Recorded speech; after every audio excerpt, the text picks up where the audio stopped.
Come in. Welcome. I'm E.G. Marshall. It is said that fine feathers do not make fine birds. It is also claimed that you cannot judge a book a beautiful. Unfortunately, both these trenchant observations have been consigned to the limbo of wise sayings that are constantly being disregarded. Birds, books, and even people are always being judged by their appearance.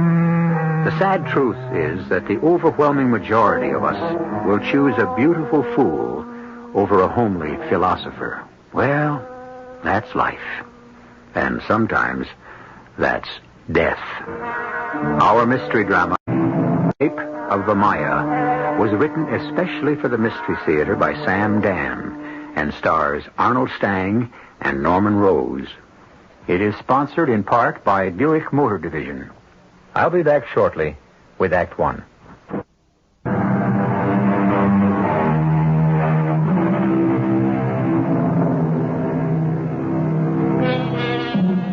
Beware, said Henry David Thoreau, of all enterprises that require new clothes in micro.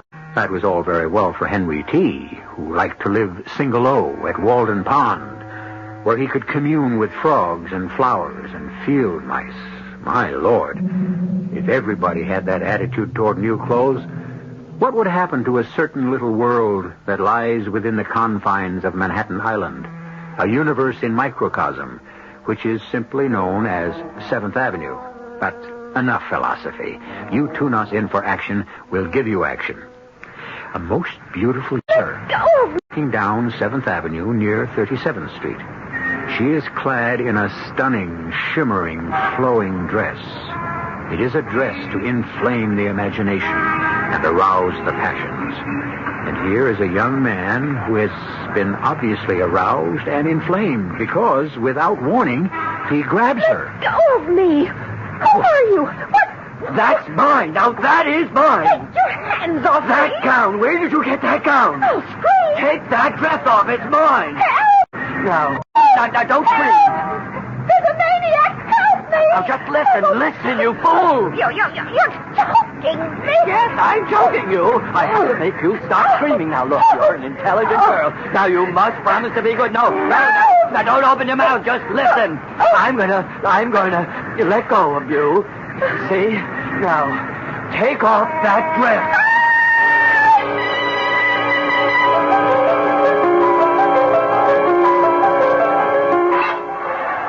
Still from you.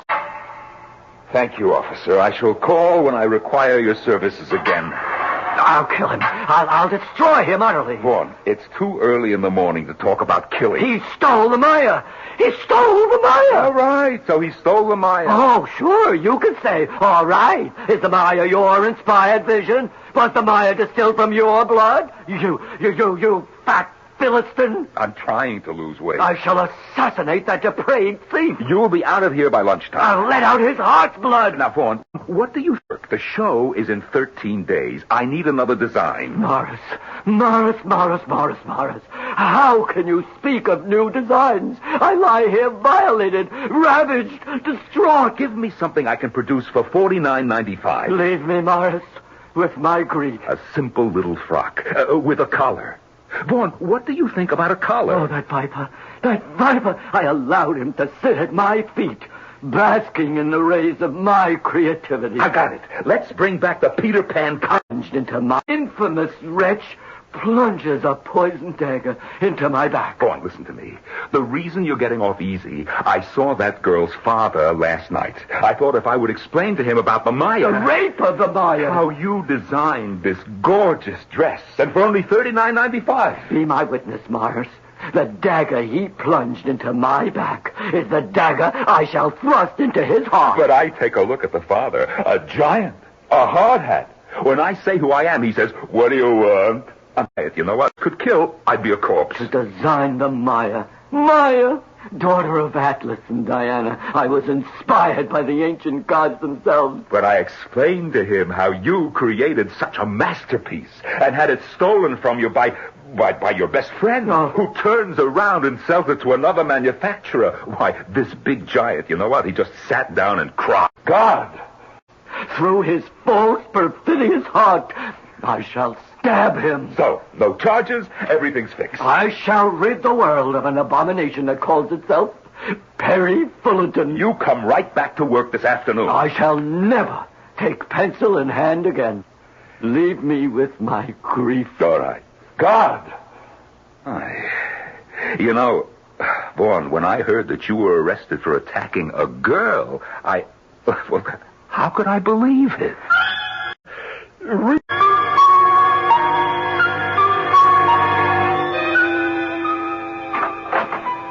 Perry. Sally Joe, I have to talk to you. Oh, well?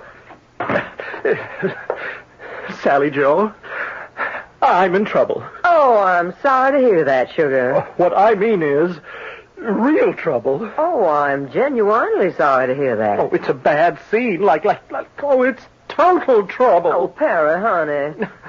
He did. Adrian. Adrian? Yes, if Adrian finds me, I'll... Perry, sugar, now why should you be scared? I need $500, like now. What? But you got $500.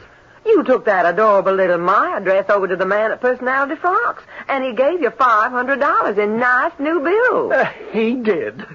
Well, then you have the $500. Well, Well, what? He don't have the 500. Adrian. Yeah, it's Adrian. Sally Joe, what is he doing here? What am I doing here? I pay the rent. That's what I'm doing here. Well, now, that's not really true. It ain't. Perry owes me 500, so he's paying with my money. Adrian, let me explain. What's to explain? You just come up with 5 big bills which you owe me. Dig into them green pants of yours. They're aqua. And hand over the dough. Well, I have the money. I don't like where this is headed. But, do you know the shoddy way they make things You today? ain't gonna like it either. Well, there's a hole in my pocket, you see? And the money just slipped out. I'll tell you where. But he pushes... Without you stopped off on the way down here. You laid the whole 500 on some nag. That's not true. The race is over, but your nag is still running. Now, Adrian, don't press me. You see this little slip of paper? Read it. Nobody pushes me around. Everybody pushes you around, punk. Read what it says on the paper. Maia, 500 PF. Well? That's your marker. He showed you that on her nose, and she come in dead last. Maia, how could a horse named Maia lose? Vaughn and I designed a gown called Maia. Vaughn and you? Oh, now, sugar. Oh, you're always trying to put me down, Sally. Vaughn warned me about you. Shut up. She's on your side. She showed you how to raise 500 by stealing the dress design. But the natural-born sucker like you can't pass by a betting parlor or a bookie. You must have dropped the whole 500. Kill him. I told you there was a hole in my pocket. The money burned the hole in it. You treat yourself pretty good on my dough, don't you? Punk. You must have paid $50-$60 for that red shirt. It's pink. Flamingo pink. You don't make a sucker out of me. Adrian, sugar, you're raising your voice. This punk, Adrian. That won't get you your $500. It'll get me something else. Satisfaction. Adrian, you can't afford to kill a person just for satisfaction. Why not? Why can't I know, and Just because he wants to. I'm human. I got needs. Adrian. Hey, now, you've got to fold up that knife. Adrian. You don't want to kill me. But I do. I'll pay you. You ain't never gonna pay me. No, but I will. I swear I will. You had the money. I know. And on the way down here, well, I heard about a good thing in the Fifth at Starlight Park at 8-1. Oh, his name was Clothes Horse. Oh, yeah, Clothes Horse, and I'm a designer. You're an assistant designer. So, I thought, well, I'd have enough to pay you back plus. Clothes Horse. Oh, if you were me, wouldn't you bet your life on Clothes Horse? Do you know what you are? You are a hunch better. Oh, yes, indeed. I am a hunch better. You know what happens to hunch betters? They die broke, you understand? Oh, yes, indeed. I do. They die broke. So why shouldn't you die now? No, I swear to you, Adrian, I'll get that money. I'll pay you back. Only please don't kill me. Oh, I don't know. How can a soft-hearted guy like me expect to get anywhere in this world? Oh, believe me, Adrian. Yeah, forget what you hear. Nice guys do finish first. So, I ain't gonna kill you. Oh, and you won't regret it. I'll pay you back every cent. But just to make sure you remember, I'm gonna No, you keep away. on the right side of that chin of yours. Adrian, no, I won't. Don't try to fight him, Perry. Now, don't. Let go of my arm, punk. No, I won't let you kick me. I said let go. No, don't kill him. Hold still, you're getting off cheap.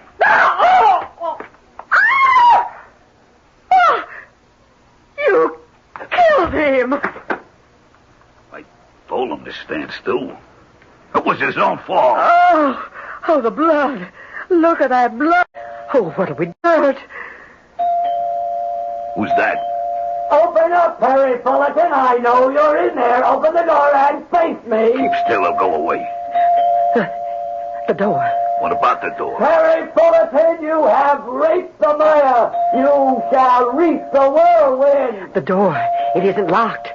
Oh, what do we do if he turns the knob? In this package, I have a gift for you. Come, let me look at your face as I unwrap it. Perry Fullerton, you forgot to let The pat. against fate. You're a dead man. I'm gonna. Why, he just fainted. You know this creep? Well, sure, of course. His name is Vaughn. Oh, not anymore, it ain't. It's just been changed It has. to Patsy. Leave me make a few arrangements.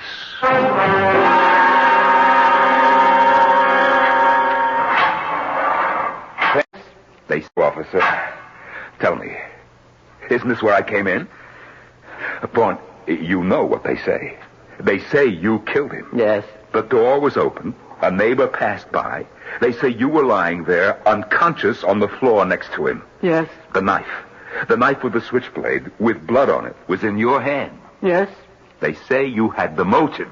Yes. And so, when you add all this together, it proves you killed him. That's what they say. Yes, Morris, that's what they say. But, Vaughn, you know. It's... I say I don't believe a word they say. Why, Morris, why? Because I believe you're innocent. I refuse point blank to believe them. No, Morris, believe them. What are you saying? Why should I believe them? Because they happen to be right. I'm guilty. Guilty? Vaughn, how can you even say such a thing? Because, Morris, it's true. Oh, no. No, not you. I killed him. I can't believe it. How could a person like you kill another human being? Well, what a pointed and pertinent question. How could Vaughn have done it? Especially since we were present and know full well how matters went. The usual procedure is for the guilty to claim innocence. Here, on the other hand, is an innocent who claims guilt. Well, that's why we have a second act, so we can turn the screw even tighter.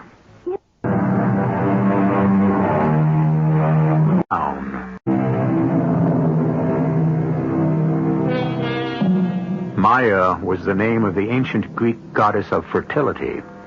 Maia is also the name of a sleek 3-year-old racehorse who is still considered a maiden, meaning she hasn't won yet. And finally, Maia is the name of a beautiful gown designed by Vaughn Lemaire. Well, the goddess named Maia inspired the gown, but the racehorse named Maia inspired a losing bet.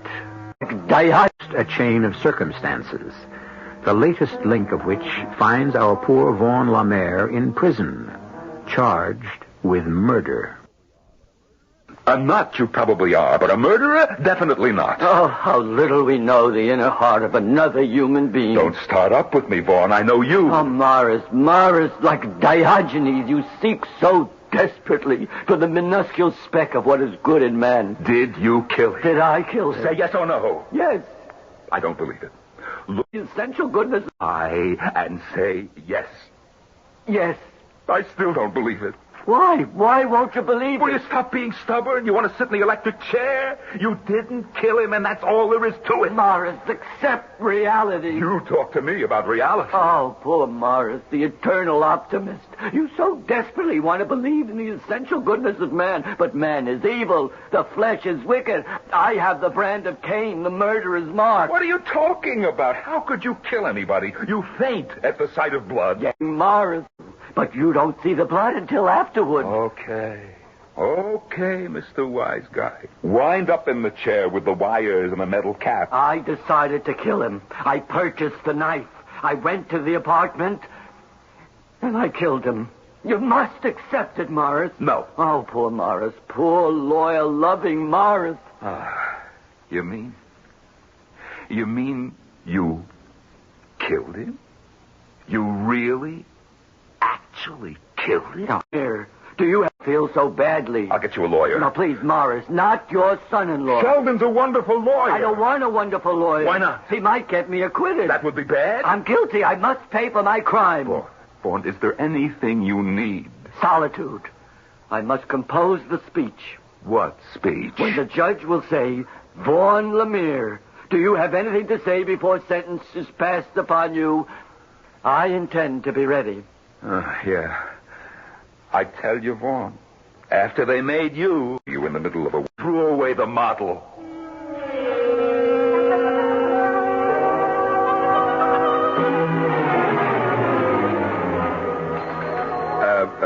Lieutenant Valentine. What can I do for you, Mr. Goodman, Morris Goodman of Goodman Originals. We're almost neighbors. Look, I hate to bother you in the middle of a working day. Oh, that's perfectly all right, Mr. Goodman. We at your police department are public servants, constantly at your disposal. Yeah, well, it's about, Oh, yes. Vaughn Lemire. Are you a blood relative? Well, I'm closer than that. He's my designer. Well, how may I help you? Well, I just can't believe he would commit a murder.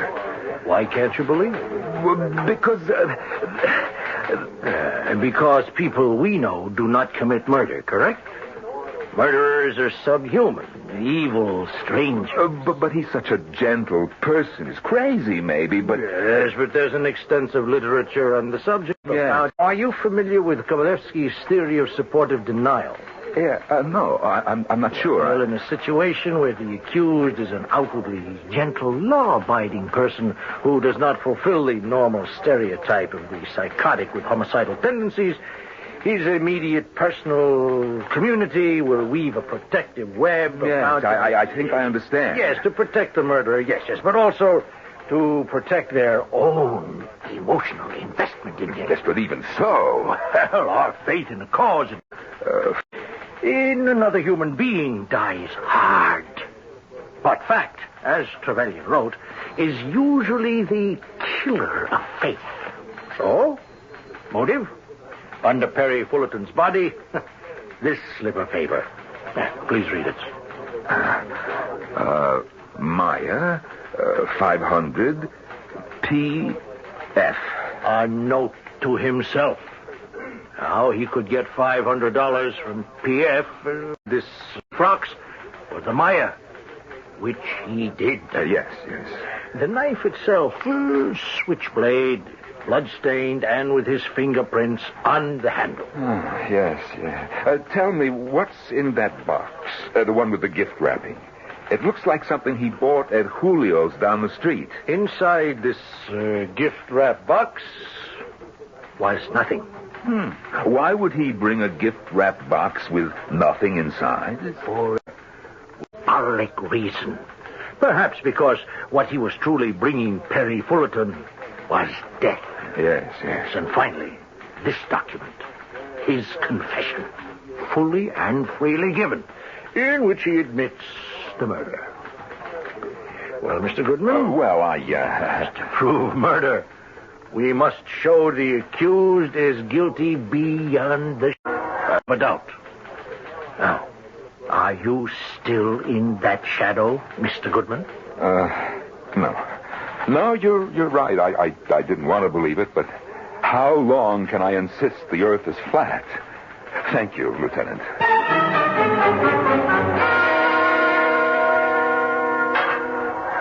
Thank you, officer. Morris! I came over as fast as I could. Now, what is the matter, Vaughn? You're so excited. Morris, I'm being framed. For what? For murder.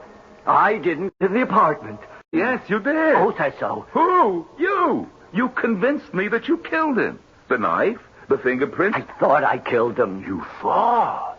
How could you think? Because I was making a natural assumption. Oh, is that so? I had every intention of killing him. Therefore, I went to Julio's. I purchased a knife. I went to the apartment. The next thing I knew, I was lying there beside his dead body on the floor, the knife in my hand, and so... Wouldn't it no natural to assume that I had accomplished my mission and killed him? Yes, it would be natural. But this morning, as I awoke from troubled slumber, I realized him. Did not kill him. How could you realize? That when I walked inside the door, he was already lying dead on the floor, and I fainted at the sight of the blood. No, Vaughn. You convinced me the other day. 2 people were standing there in that room. Oh, yes, I know. And they had just gotten off from a flying saucer. Oh, please, Vaughn. I didn't kill him. Sally Joe. You know Sally Joe. She used to be our model. I fired her because she became...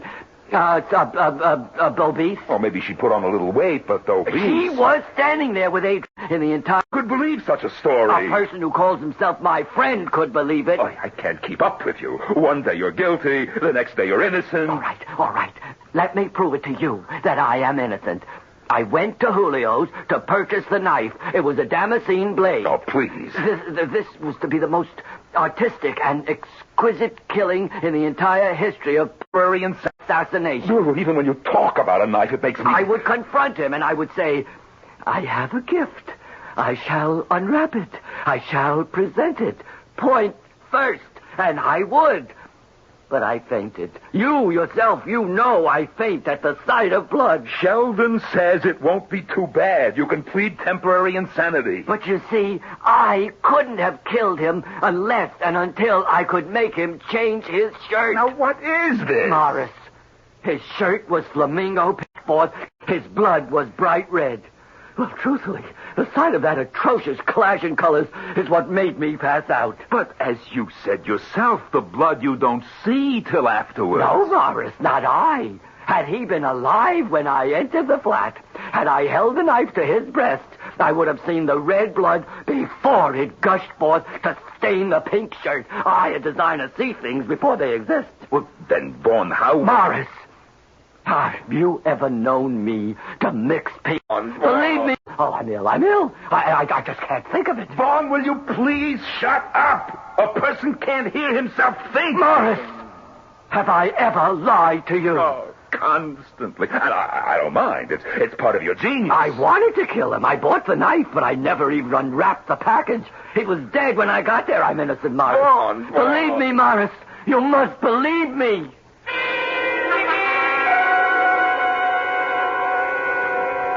I understand, Mr. Goodman, and there is also an extensive history on that subject. Is that so, Lieutenant? Have you read Feuerbacher on immaculate cancellation? Well, I couldn't be sure. Unwilling to face the fact of murder, the worst of crimes, the subject will cancel the memory and thus cleanse himself of guilt. What you're saying is he's telling a lie. Because he cannot face the enormity of the deed. One thing he said made sense.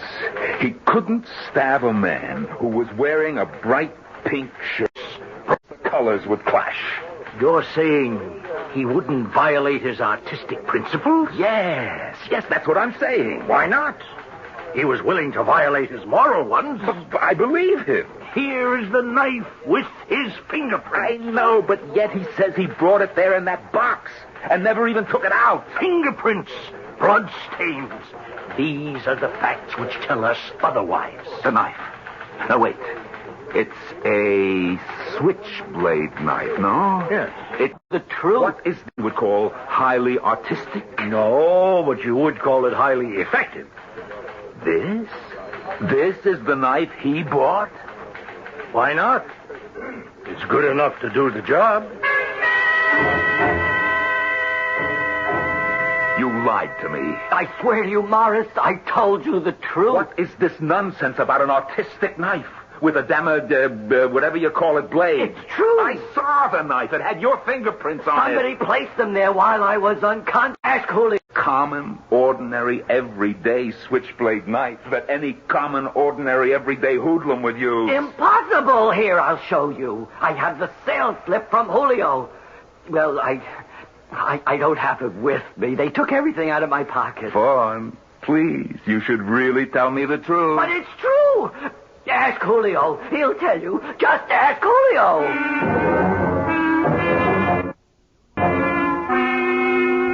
You know, Vaughn, he walks up the aisle and pounds his fist on the counter.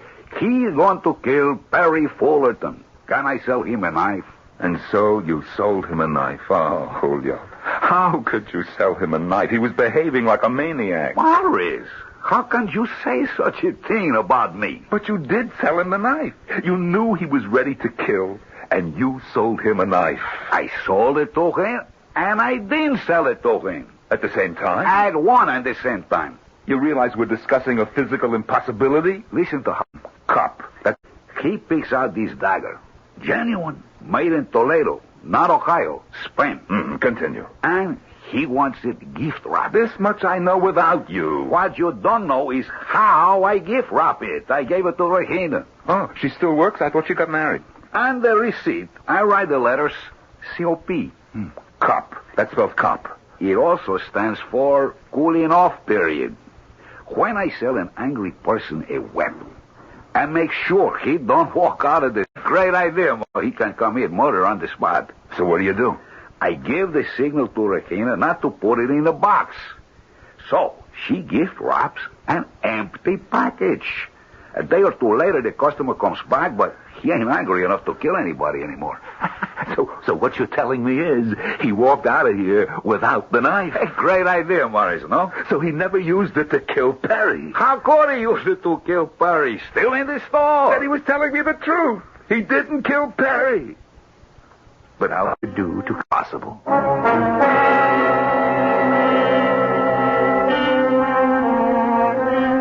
Well, you knew it all along. But then, of course, you were there when it happened. Remember, Morris is trying to put it all together out of thin air, and he isn't even a police officer. What is Morris going to do to convince people of Vaughn's innocence? With ethereal characters like Vaughn, there's really nothing solid to hold on to. Yesterday, Vaughn was guilty. Today, Vaughn left. Will the pendulum swing again tomorrow? We still have a third act.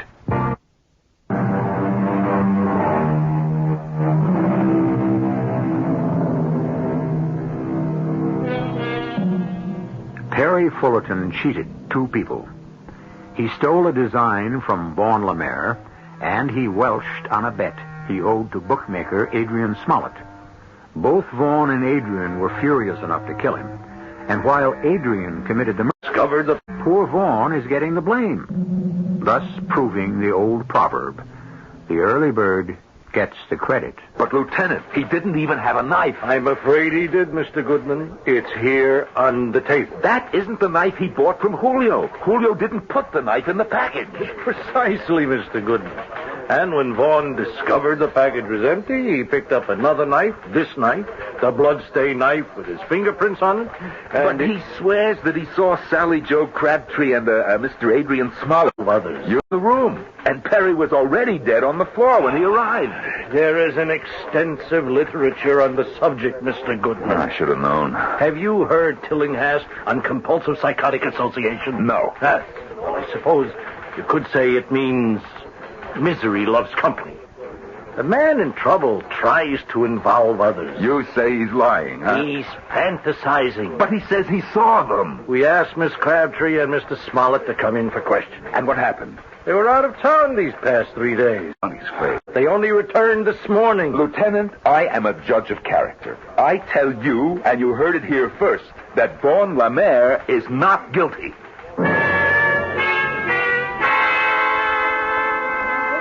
Morris.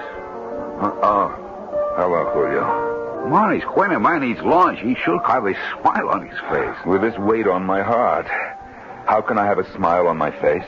Go on. Julio, he was like a son to me.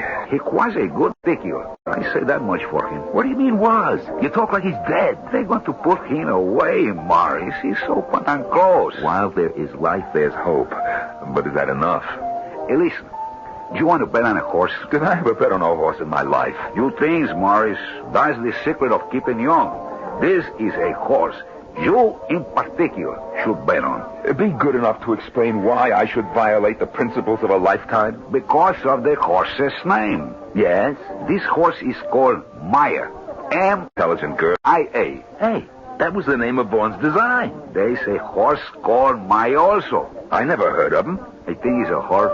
You mean lady horses also run? Along with the men? That's why I understand. Huh, only in America? No, Puerto Rico too. A horse called Maia. I can't get over it. Rakina, she read the papers a lot. I always said she was an intelligent girl. She read the one ads to find a job for her husband. The actor. The one ads are near the racing pages. And there, she sees a horse. Maia. He's going to race at Southern Gardens. I never heard of it. Me neither. He's somewhere in Louisiana. Maia is also a racehorse. Aha. Aha. What? Well, right now it's only aha. Maybe later it'll be something else.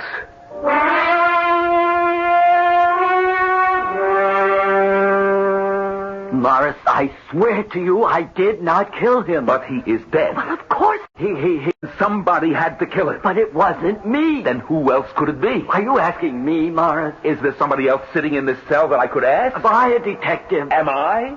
For the last week, I haven't been in the shop even. I don't know who could have killed him. Tell me, does he owe money? He's dead, and I must protect his name. Then I say goodbye right now. Morris, he didn't know what he was doing. You see, he was desperate. He needed $500. I refused him. That's why. That's why he stole the Maia. Tell me, did he bet on...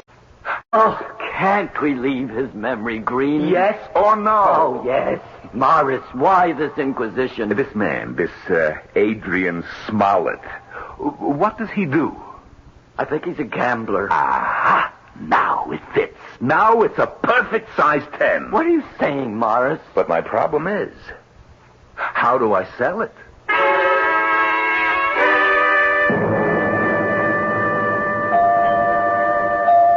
Be right with you, sugar. Perry. Oh, it's Morris. May I come in? Well, certainly, Morris. Well, it's a very nice-looking place. Well, thank you, Morris. I haven't had a chance yet to say how sorry I am about Perry. After all, you and Perry... Thank you again, Morris. You're so sweet. I wonder, could you do me a small favor? And I saw... Be delighted, Morris. Well, you see, this is something new to me. Well, you sound like a man who's going to attempt something naughty. Oh, well, Sally Joe, for me it would be naughty. I think I want to bet on a horse. Morris. Well, shouldn't a man have some fun from life? Well, absolutely. I was reading in the papers and I saw the name of a horse. It runs somewhere, I don't know, way down in the south. Oh, honey, they're the best. A horse named, I can't get over it. Could you believe Perry let him ride this horse? Well, sugar, I'd have to know it first, wouldn't I? Maia. Maia. But that's... That's what? Oh, nothing. It's just a coincidence. Isn't it? True, it was stolen. No, let us not say that. He's dead, poor Perry. Let him rest. Anyhow, it was Vaughn's greatest design. And now I see a horse named Maia. Isn't this fate? Let me see the paper, sugar. 5... Oh, yeah, here she is at Southern Gardens. Oh, my goodness, she's running at 32 to 1. Is that a fact? So let me see now. For $500... $500? I should get back $16,000. Well, it'll make up a little bit for what we lost on the Maia. You want to bet $500? Is it too small a bet? Oh, no. I think it's just fine. I was wondering if you could do me a favor. Oh, yes, of course, a favor. Well, you see, I don't know any bookmakers. I mean, after all. Oh, I understand. So I was wondering if you... Well, certainly. You want me to call one? On the telephone? It's like a taxi Oh, cab. well, it's the easiest thing doing. You just pick up the phone and there you get right through. Now, you hold on just a minute.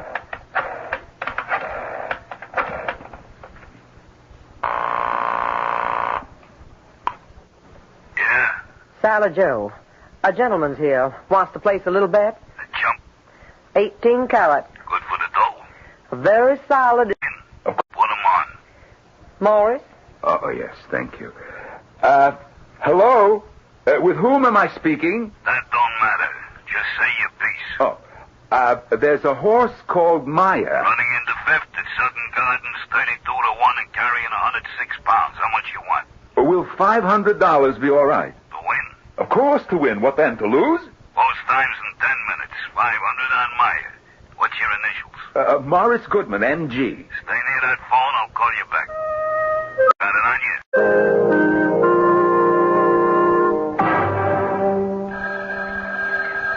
It's for you, sugar. Answer it. Hello, Morris Goodman speaking. She run out of the money. Oh, what does that mean? It means you lose. Oh. It also means you gotta pay me 5 big bills. Yeah, I understand. You got it on you? Would I bet if I didn't? You are a man in a million. Stay there. I'll be right over.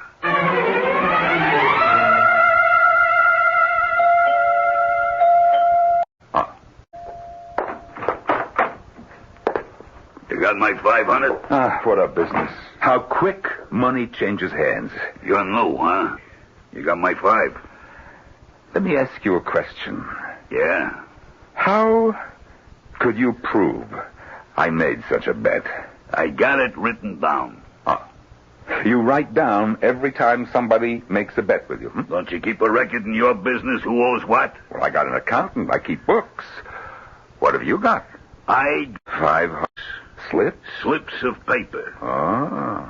Do you deny you made the bet? Oh, no, I made it. Then hand over my 5. Could I see my slip first? What do you want it for? Oh, a souvenir. Okay. Yeah. Maia, 500 MG. It's an expensive slip of paper. Yeah. Come on, Morris.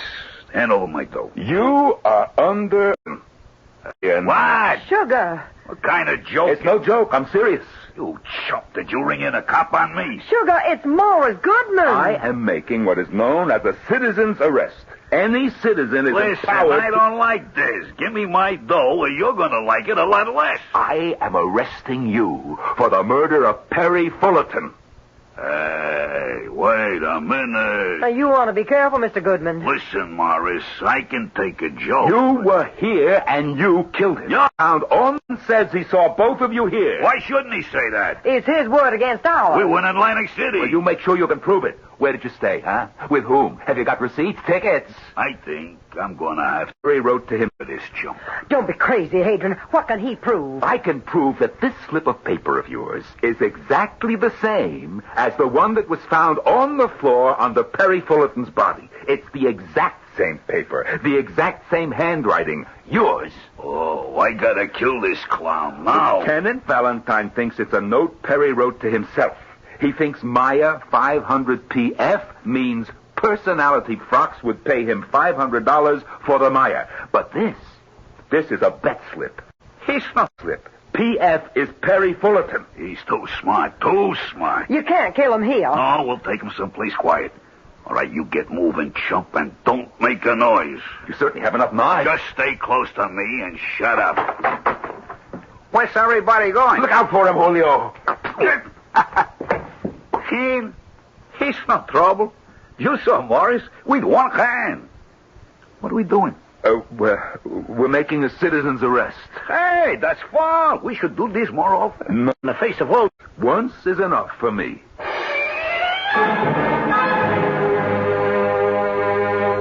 Lieutenant, How fast can I get Vaughn out? He has to get back to work. Oh, the papers won't take more than half an hour. Our fall showing is less than a week away. Tell me, Mr. Goodman, how were you able to perceive the salient facts? How could you, in the face of all this apparent evidence, believe that Vaughn was innocent? Well, Lieutenant, how could he mix red with pink? There must have been something. Lieutenant, there's an extensive literature written on the subject. Have you ever heard the poem that says, "Let me clasp his hand and call him friend, and I'll stand by his side till the bitter end"? Who wrote that? Who do you think? Morris Goodman.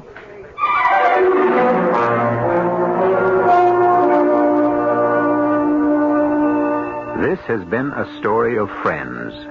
Friends who were loyal and friends who were false. Friends. They make living possible, but also can make living impossible. The book tells us that a faithful friend is the medicine of life. And while medicines cure, they can also kill. Friends. For better, for worse, who can do without them? Since we cannot do without you, I shall be back in just a few moments.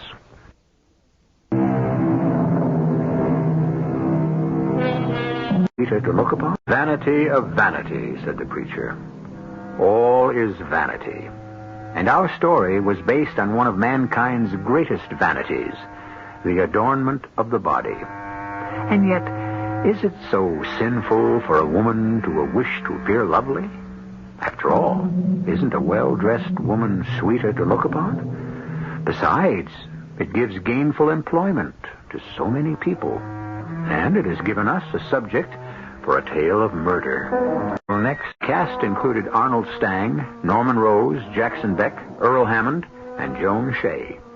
The entire production was under the direction of Himan Brown. This is E.G. Marshall inviting you to return to our Mystery Theater for another adventure in the macabre. Until next time, pleasant dreams.